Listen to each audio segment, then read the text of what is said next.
Hai sahabat servis, pada kesempatan kali ini saya akan melakukan perbaikan lemari pendingin freezer box.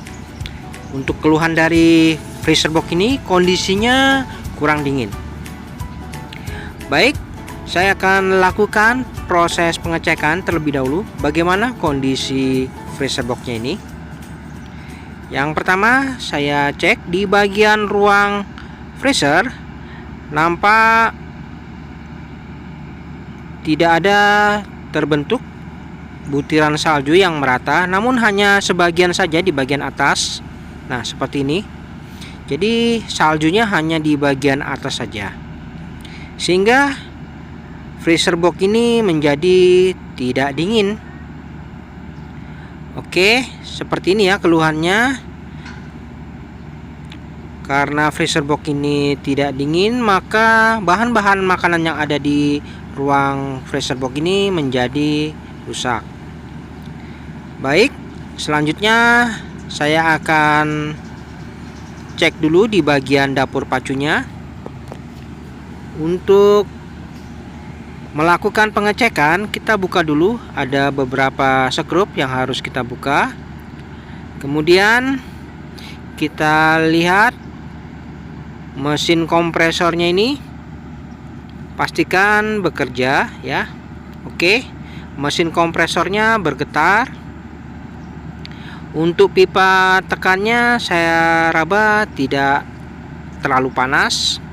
Filter dryer juga saya raba tidak ada terasa hangat. Nah, untuk kondisi seperti ini kemungkinan ada kebocoran freon pada sistem. Mesin kompresornya menggunakan KIDI 65H yang kategorinya adalah 1/5 PK. Oke, sudah jelas ya seperti ini kondisinya. Saya akan lakukan pengecekan apakah ada bercak oli pada bagian dapur pacunya ini atau di perpipaannya. Ternyata tidak ada ya tanda-tanda bercak oli pada perpipaannya ini. Oke, saya akan langsung lakukan pengecekan secara detail. Kita menuju ke bagian belakang. Di bagian belakang saya raba di bodinya ini tidak ada terasa hangat ya, jadi ada indikasi kebocoran freon ini karena tidak ada terasa hangat kondensornya. Lalu kita lihat untuk modelnya yaitu MD20W. Ini adalah 200 liter menggunakan refrigerant R134A. Harusnya di 0,7 ampere. Oke, untuk spesifikasinya bisa kita lihat ini dengan model MD20W menggunakan refrigerant R134A. Baik, selanjutnya saya cabut dulu sumbernya. Oke, saya matikan dulu ya.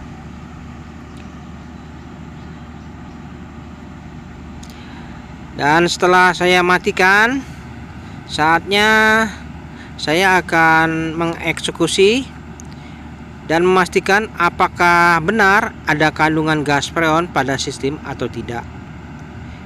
Yang pertama di bagian filter dryer, ini ada pipa, jalur pipa pengisian freon juga ya. Nah, ini saya akan potong dulu. Apakah ada kandungan gas freon pada saat saya lakukan pemotongan di pipa ini?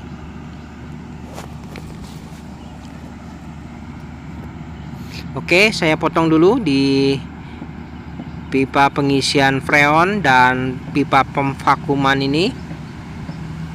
Apakah ada kandungan gas freon?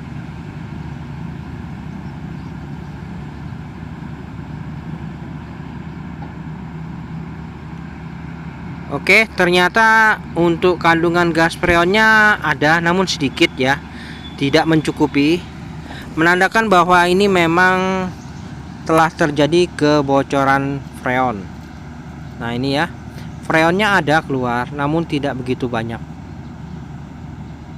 Oke, kita kosongkan dulu kandungan gas freon sampai benar-benar habis. Nanti kita akan mencari di mana letak kebocoran freon ini. Apakah di jalur pipa evaporator atau mungkin di jalur pipa kondensornya. Oke, kita habiskan dulu tekanan freon pada sistem.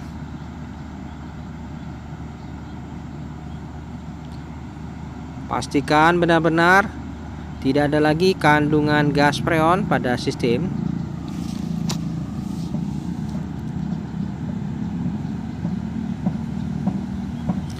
Selanjutnya saya akan pasangkan sedikit pipa kapiler pada jalur pembuangan udara di filter dryer ini. Nah, seperti ini.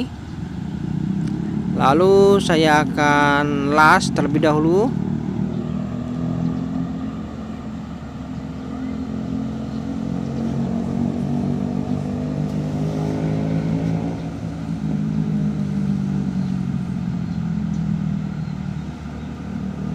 Oke, dalam hal proses pengelasan kita harus lakukan secara hati-hati ya, jangan sampai terjadi kebuntuan pada saat proses pengelasan ini.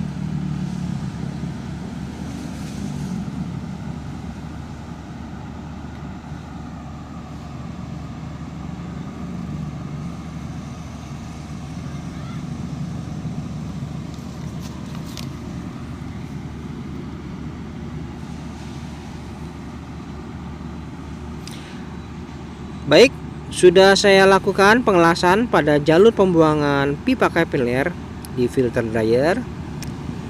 Kemudian kita akan menganalisa di mana letak kebocorannya.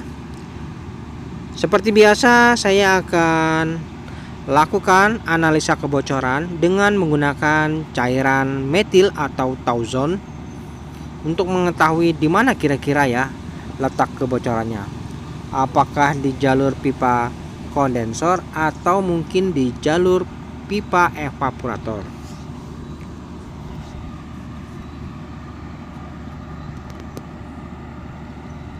Oke, kita nyalakan dulu unit freezer boxnya ini. Nah, ini setelah saya nyalakan, ada semburan udara pada jalur pembuangan. Kemudian kita akan siapkan cairan metil atau Tauson untuk menganalisa di mana letak kebocorannya.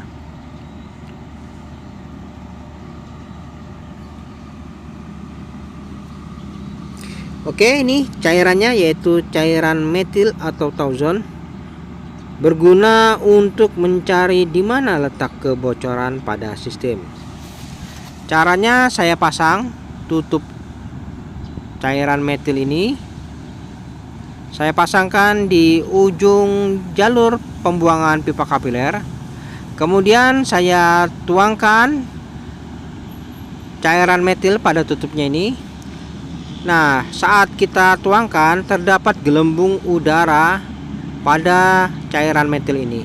Nah, dari sini kita bisa menganalisa apakah gelembung udaranya ini akan berhenti atau tidak ya. Diperlukan waktu kurang lebih sekitar 15 menit untuk memastikan di mana letak kebocorannya. Oke, seperti ini. Kita amati terlebih dahulu ya sampai gelembungnya ini apakah mau berhenti atau tidak. Jadi kurang lebih sekitar 15 menit sambil kita nyantai-nyantai dulu ya.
Baik teman-teman, setelah kurang lebih sekitar 15 menit, selanjutnya saya tuangkan cairan metil kembali.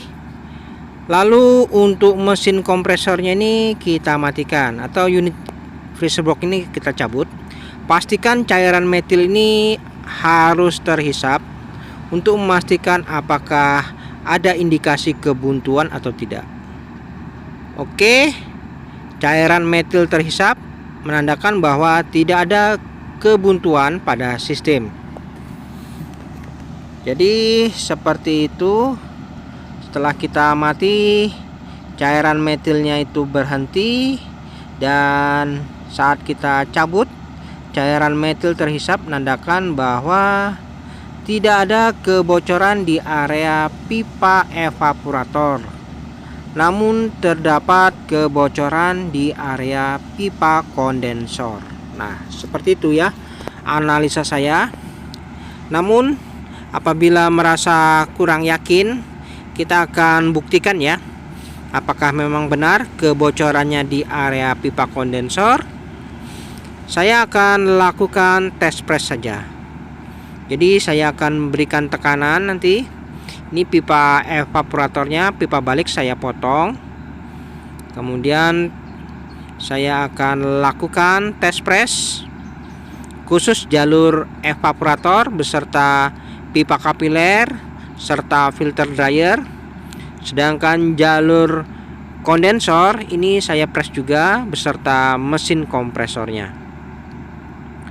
Oke, saya akan lakukan pengepresan pada unit freezer box ini untuk memastikan apakah benar kebocorannya di area pipa kondensor.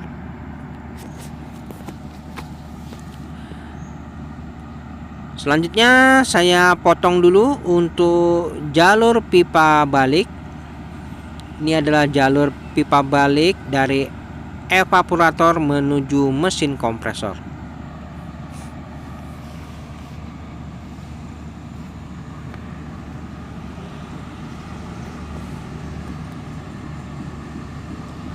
Oke, setelah terpotong, nah ini ya jalur pipa baliknya ini.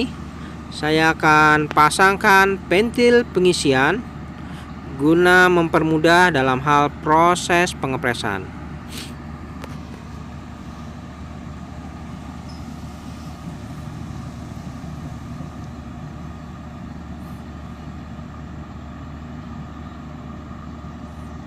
Nah ini ya, saya pasangkan pentil pengisian. Oke, selanjutnya saya akan lakukan pengelasan.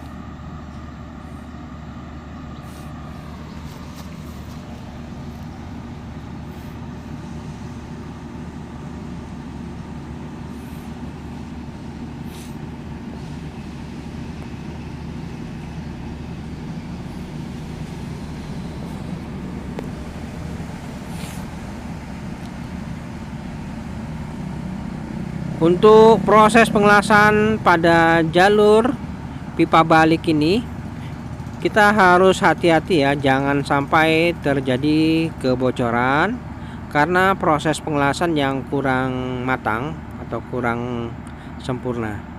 Jadi pastikan proses pengelasan ini harus benar-benar rapi dan baik.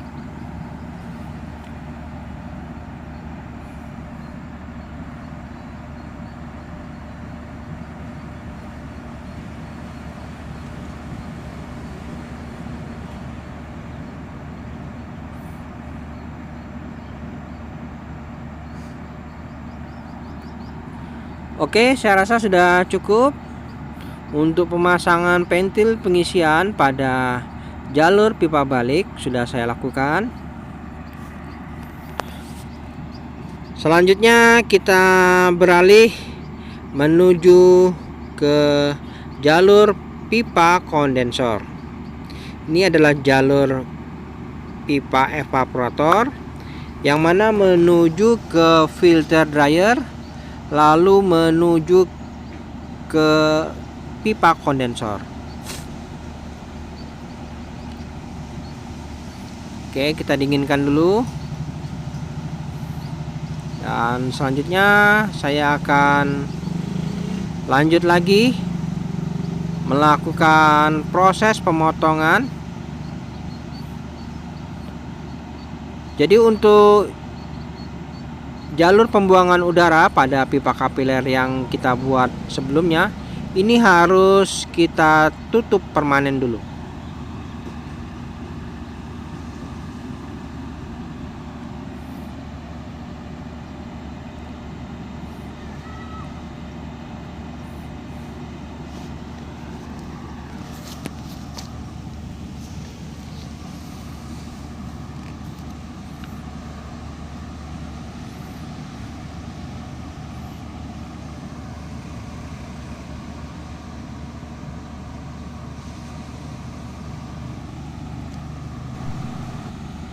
Untuk ujung jalur pembuangan pipa kapiler sudah saya tutup seperti ini ya. Kemudian kita lanjut lagi.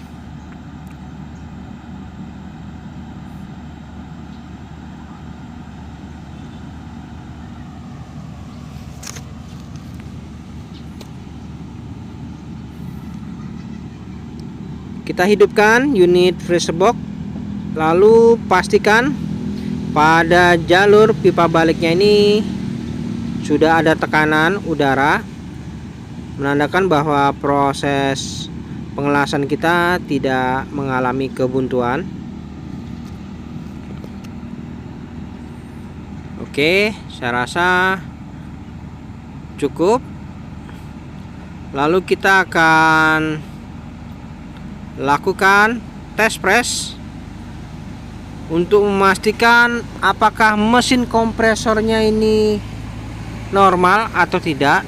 Yang mana untuk mesin kompresor kita harus pastikan apakah bisa mencapai tekanan di skala minimal itu 400 PSI. Jadi kita harus pastikan ya, apakah mampu proses penekanannya di skala 400 PSI. Oke, selanjutnya dalam hal proses penekanan, jarum manifold sudah mendekati di skala 400 PSI, menandakan bahwa mesin kompresornya ini masih layak digunakan. Artinya memang tidak ada masalah ya di mesin kompresornya ini. Karena untuk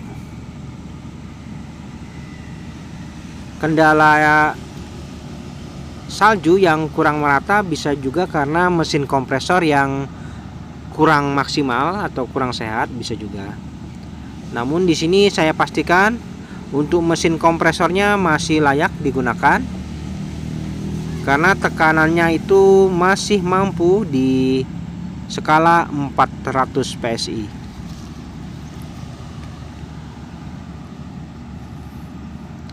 Untuk pengecekan mesin kompresor saya rasa sudah tidak ada masalah. Kita lanjut untuk memastikan apakah memang benar kebocoran di area pipa kondensor atau bukan. Kita akan lakukan tes press terpisah, yang mana jalur pipa evaporator sendiri dan jalur pipa kondensor sendiri. Oke, ini adalah jalur evaporator yang menuju ke pipa kapiler, kemudian menuju ke filter dryer. Nah, di bagian ini saya potong ya, antara filter dan pipa kondensor saya akan potong, kemudian saya akan tutup ujungnya ya. Lalu di bagian mesin kompresor nanti saya buatkan pentil pengisian juga.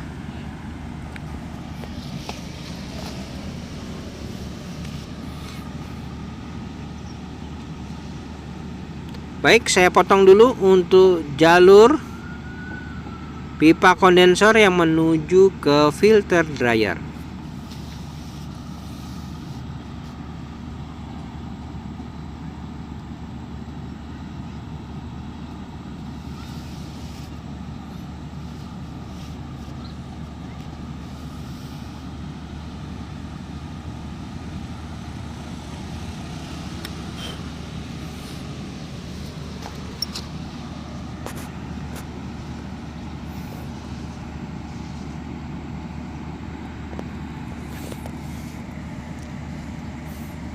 Kemudian untuk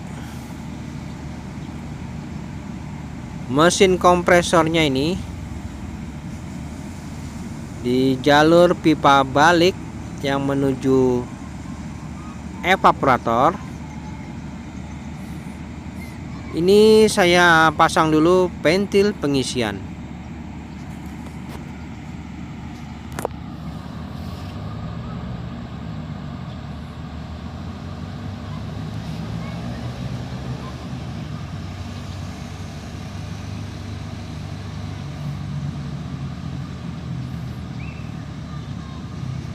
Kemudian pada ujung-ujung jalur evaporator maupun kondensor ini saya tutup.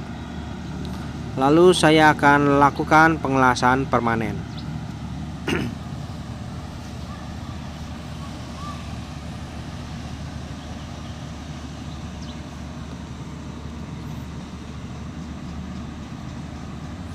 Oke, saya lakukan pengelasan terlebih dahulu.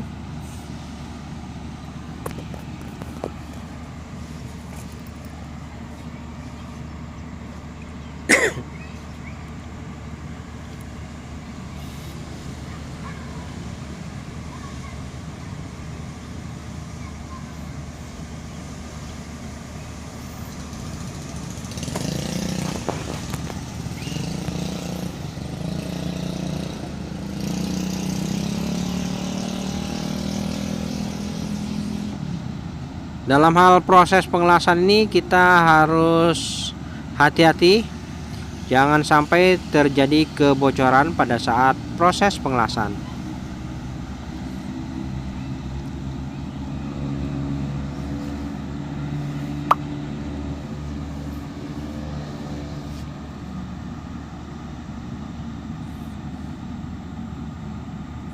Oke, untuk jalur pipa kondensor saya akan las juga.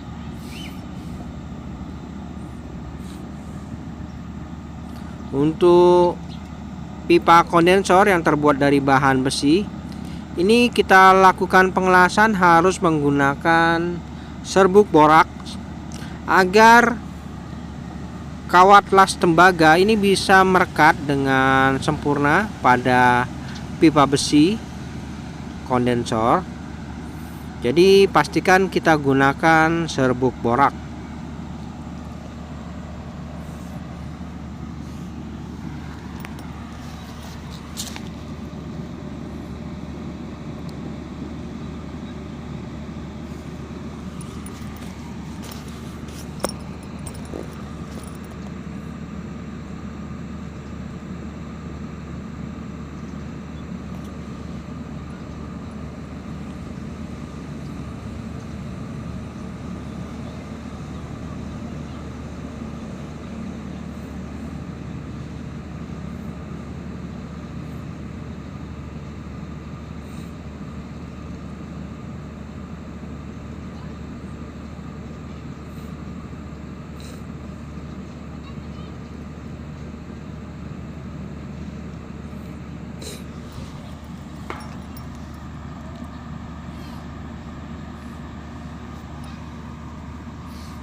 Oke, untuk proses penutupan pada jalur ujung pipa kondensor sudah selesai. Nah, pastikan tertutup rapat. Lanjut, kita akan menutup pada jalur ujung pipa kondensor yang menuju ke filter dryer.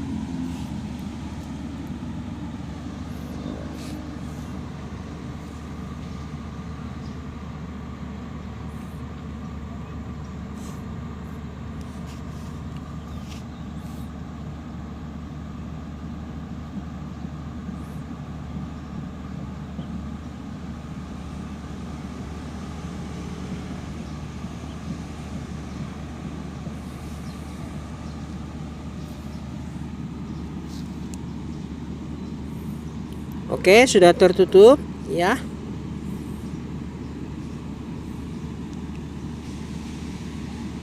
Kedua ujungnya sudah saya tutup. Pentil pengisian sudah terpasang pada mesin kompresor. Lalu saya dinginkan dulu.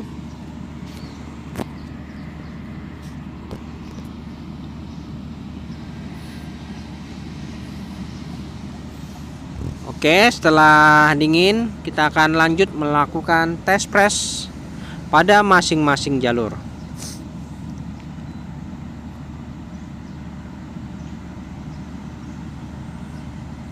Ini adalah jalur evaporator. Nah, seperti ini ya. Setelah saya sambungkan manifold double pada kedua jalur, yaitu jalur evaporator maupun jalur kondensor. Untuk analiser yang berwarna biru ini adalah jalur yang menuju evaporator, sedangkan yang berwarna merah ini adalah jalur yang menuju ke jalur kondensor. Dan saat ini saya sedang melakukan tes press di kedua sistem perpipaannya ini. Untuk tekanannya kita bisa setting di 300 PSI di kedua masing-masing jalur, baik itu jalur evaporator maupun kondensor. Saya gunakan mesin kompresor eksternal ya. Oke, kita biarkan dulu sampai 1 atau 2 jam kemudian. Baik, setelah 1 atau 2 jam kemudian kita lihat bagaimana hasilnya. Untuk jarum manifold yang berwarna biru, ini tekanannya saat ini masih stabil di skala 300 PSI. Ya, kita lihat ya. Jadi untuk tekanan jalur evaporator masih stabil di skala 300 PSI. Artinya mantap, tidak ada masalah. Lalu di jalur pipa kondensor yang awalnya tadi 300 PSI, saat ini sudah turun ya. Sudah turun di bawah 300. Artinya ada masalah memang di jalur pipa kondensor. Jadi kesimpulannya memang positif, kebocoran di area pipa kondensor. Oke. Langkah selanjutnya saya akan siapkan kondensor, yang mana saya perlukan kondensor sebanyak 20 U.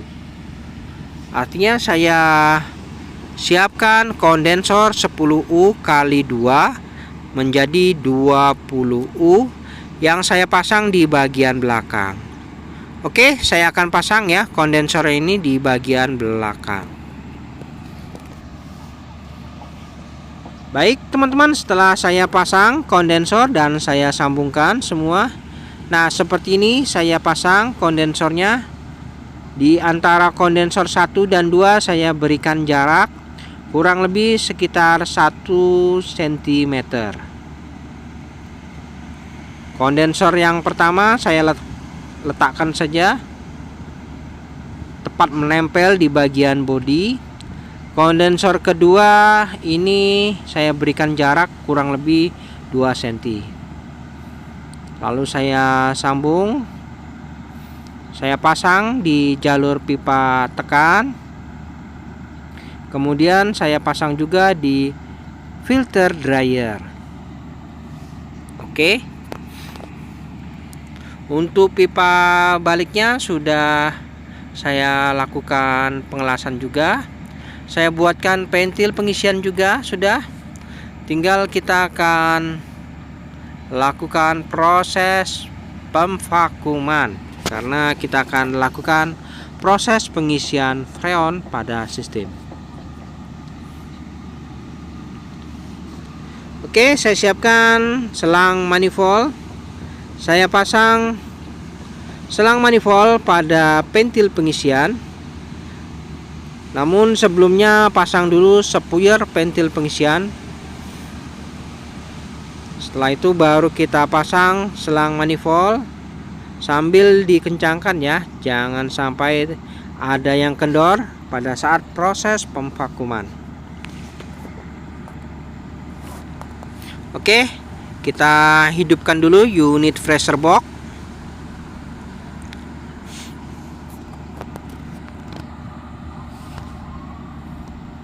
Dan setelah itu kita cek di jalur pembuangan udara pada pipa kapiler akan berhembus udara. Kemudian keran manifold kita tutup, maka jarum manifold akan turun perlahan menuju di skala minus 30 PSI. Oke, saat ini kita cek ada semburan udara pada jalur pembuangan pipa kapiler. Biarkan udara ini sampai habis. Diperlukan waktu kurang lebih 30 menit untuk melakukan proses pemvakuman ini. Oke, kita biarkan dulu ya. Baik, setelah dilakukan proses pemvakuman kurang lebih 30 menit, kita lihat untuk jarum manifold sudah menunjukkan di skala minus 30 PSI. Artinya proses pemvakuman sudah cukup.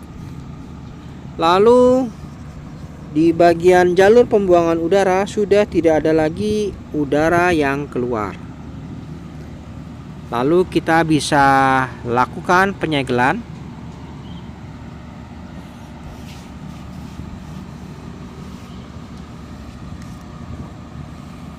Jangan lupa dilakukan pengelasan.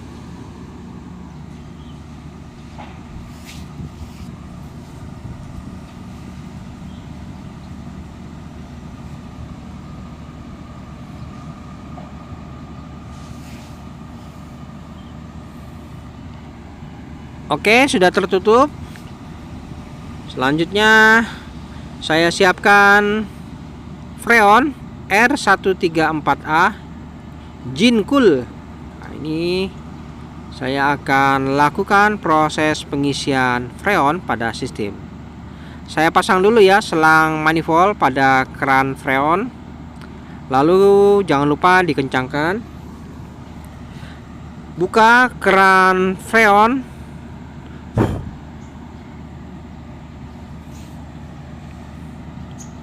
Oke, sebelum melakukan proses pengisian, kita harus buang dulu udara yang terjebak pada selang manifold yang berwarna merah.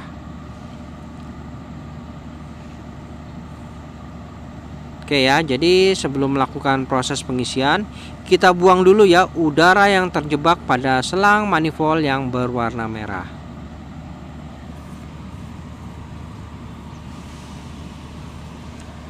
Dan setelah itu baru kita boleh melakukan proses pengisian freon pada sistem. Oke, kita buka keran manifold. Secara otomatis freon akan mengalir pada sistem. Lakukan proses pengisian ini secara bertahap ya. Di 10 PSI paling tidak ya untuk tekanan freon R134. Oke, cukup dulu kita running terlebih dahulu.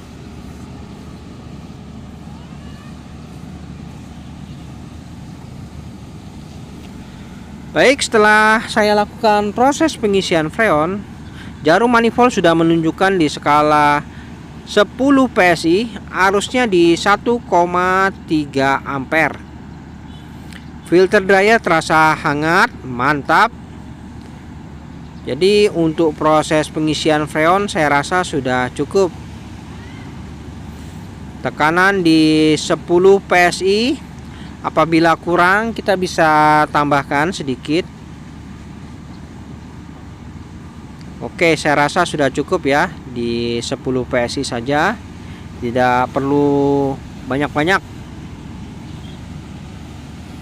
Selanjutnya kita akan lepas dulu selang manifold pada pentil pengisian.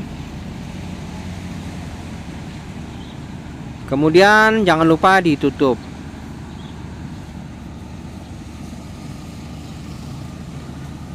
Lalu kita rapikan perpipaannya ini. Tang ampere kita keluarkan dulu.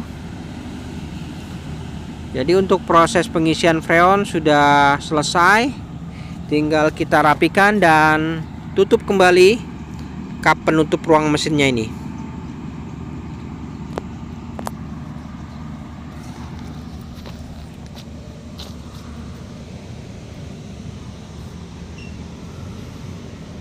Oke, saya akan lakukan penutupan terlebih dahulu pada kap ruang mesin ini.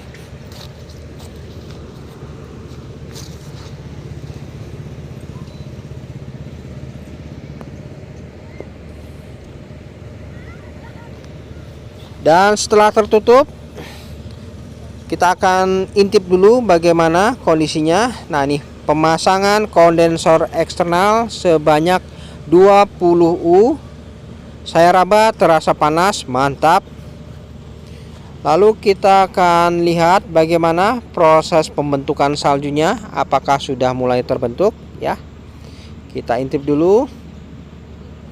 Oke, untuk proses pembentukan saljunya sudah mulai terbentuk ya. Di bagian atas ini sudah terlihat. Diperlukan waktu kurang lebih 5 jam ya, sampai saljunya ini merata. Nah, ini sudah mulai terlihat ya. Yang awalnya tadi tidak ada saljunya di bagian ini. Jadi untuk proses perbaikan freezer box ini sudah selesai. Baik teman-teman, sampai di sini dulu perjumpaan video saya, dan kita akan ketemu lagi pada video-video saya selanjutnya. Sampai jumpa.